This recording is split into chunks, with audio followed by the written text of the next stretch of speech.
रक्षकमीशं सुरेशं ऋषेशं परेशं नटेशं गौरीशं गणेशं भूतेशं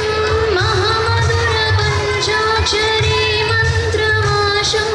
महाशवर्षं ब्रह्मवर्षं सुशीर्षं नमोहराय च स्वरहराय च पुरहराय च रुद्राय च भद्राय च इन्द्राय च नित्याय च निर्नित्याय च महाप्राणदीपं शिवं शिवं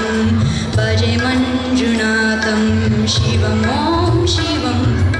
डं डं डं डं डं डं डं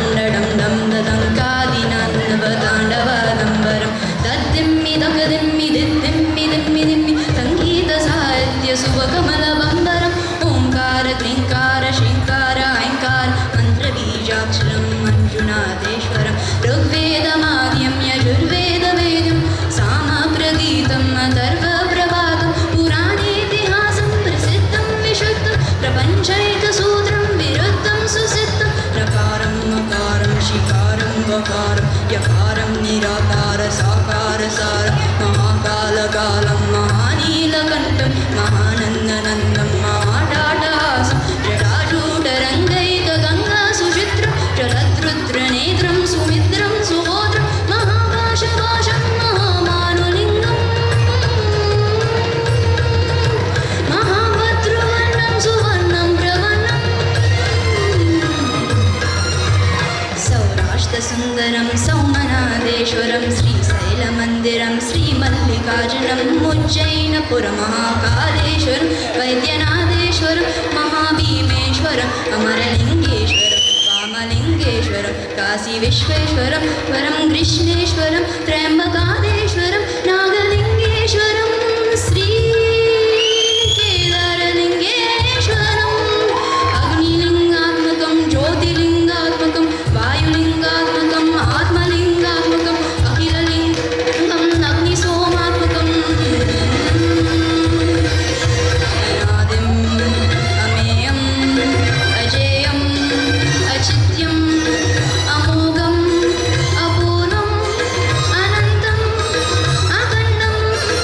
अनादिम् अमेयम् अजेयम् अचिन्त्यम् अमोघम् अपूर्वम् अनन्तम् अखण्डं धर्मस्थलक्षेत्रपरपरं ज्योतिम् धर्मस्थलक्षेत्रपरपरं ज्योतिम् धर्मस्थलक्षेत्रपरपरं ज्योतिम्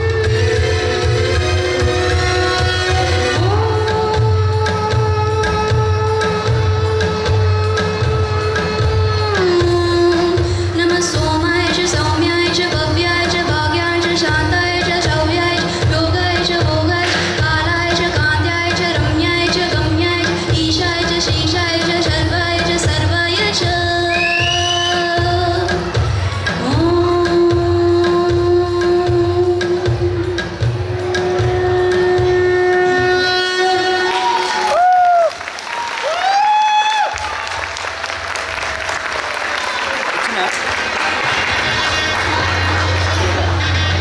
ఆహా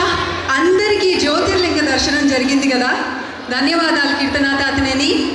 ఓం నమ శివాయ.